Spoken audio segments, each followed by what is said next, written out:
So our next presentation is from Nathan Diesel. Nathan has been a mentor at Cascade for at least 3 years, and he's a dedicated member of the community. He's very talented at UX and at copywriting and also data viz stuff. He's done a lot of that as well. And I want you guys to all give it up for Mr. Nathan Diesel. Thank you, Andy. So tonight, I'm talking about writing effective microcopies. So I just want to thank Andy for inviting me to talk about this. This is a topic that's near and dear to my heart because too often I've inherited a product and had to evaluate all the messages, the dialogues, the way we communicate to our users. And I'm just really surprised about how that's done so often. Okay, so who am I? So my name is Nathan Diesel, and I've worked at a variety of companies around the Bay Area, from Kaiser Permanente, Samsung, AIG, Visa. Most currently, I'm at Nova Culinary. Anyone have a sous vide precision cooker in the house? Yes. And so I'm also their mobile product designer, and I am a product designer of one. So how many people here often have to write the words that appear on the user interface? Raise your hand. Yes, right? No one does it for you. So my talk for you is like, how do you write that? And what I want to give you are just some resources to use for getting that job done. So first of all, what is microcopy? Microcopy is what Gene Crawford of Unmatched Style describes as the small bits of text that instruct and alleviate the concerns of your users. So as I tried to illustrate here, they are anywhere from headings. They can be body copy if it's very brief. Navigation titles, button titles. So all of these things are useful to your user to instruct them on the actions that they need to take, right? And some of you might be familiar with Basecamp, which started as 37 Signals. They actually wrote an essay on copywriting as interface design. And I am going to define microcopy as the text that you write that is short, targeted, and contextual. And by what that means is it's short. It's one word to one sentence. And anything more than that is just tiny text. It's targeted. So that means that it is on top of the element that your user is going to interact with. And if it's not on top of it, it's hovering on top of it. And if it's not hovering on top of it, it's really close by, right?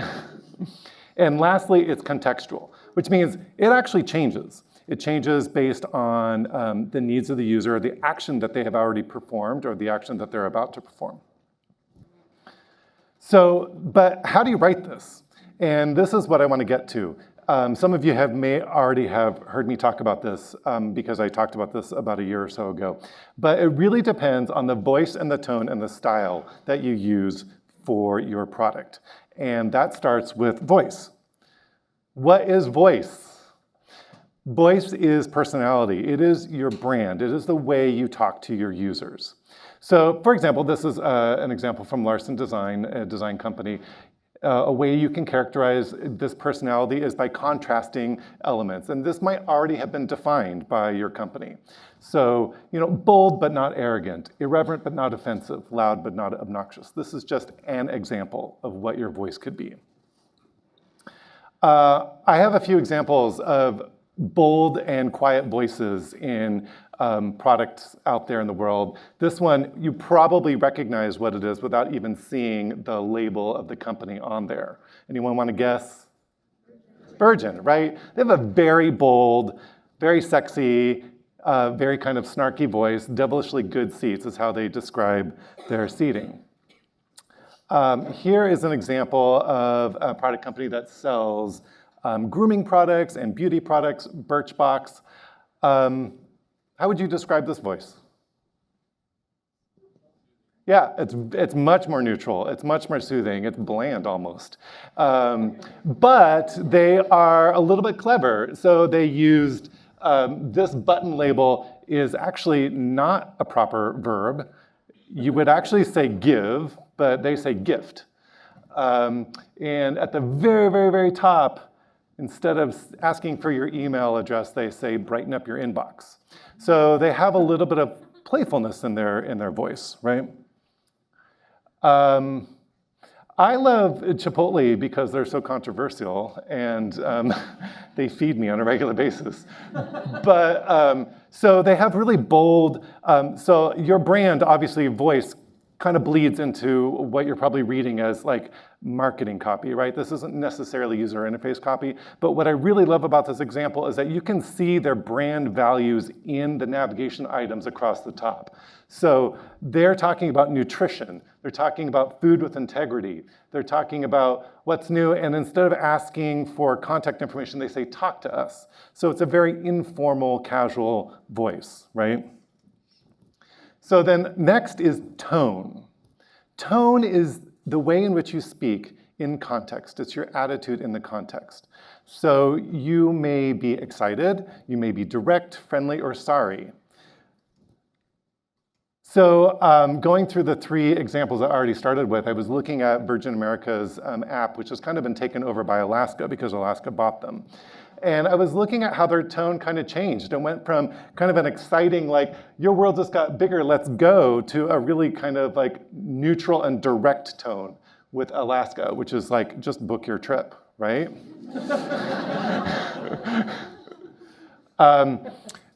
With Birchbox, I'm like, their voice was kind of bland, and their tone is like, oh my God, I'm super excited to sign up. But actually, I ended up in this situation where I didn't know how to construct my password because I wasn't given any microcopy that told me like what the requirements were. And then I ended up with this like really lame dialogue telling me that I did everything wrong and this is invalid and this is really fucked up. And so not very helpful. And coming to Chipotle, their tone is a lot more friendly. Like, let's get personal. They want me to sign up for an account. And when I come to their sign up form and I come to password, like I'm actually given hints of the fact that they have some requirements. Now, they could be more explicit. You might actually take issue with this. This might not be enough information, but at least they're making an effort at that. So lastly, I want to talk about style. Style is simply an editorial guide.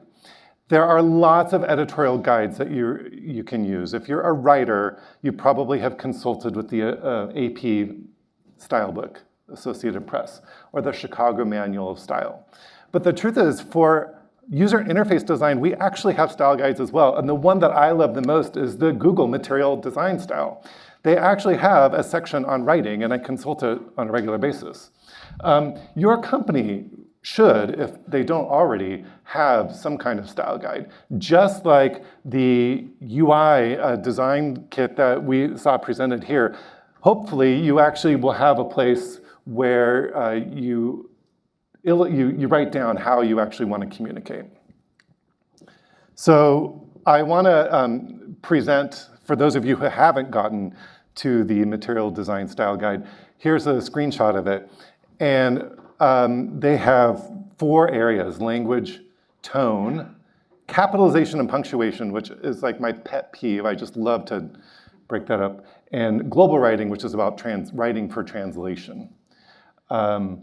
So one of my pet peeves, which is like unresolved because Google and Apple treat it differently, is simply about periods. Like, do you put a period at the end of a complete sentence? Raise your hand, yes or no? Yes, yes, yes. Everyone who says no, raise your hand. Like, okay, Google says don't put a period at the end of a complete sentence if you just have one sentence and nothing else around it, right?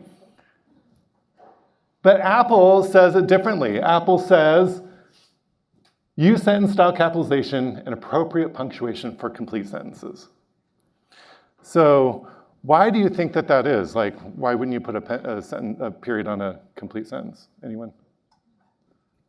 Less is more. Less is more, exactly. It's cleaner. And actually, you could argue the function of a period is to separate sentences.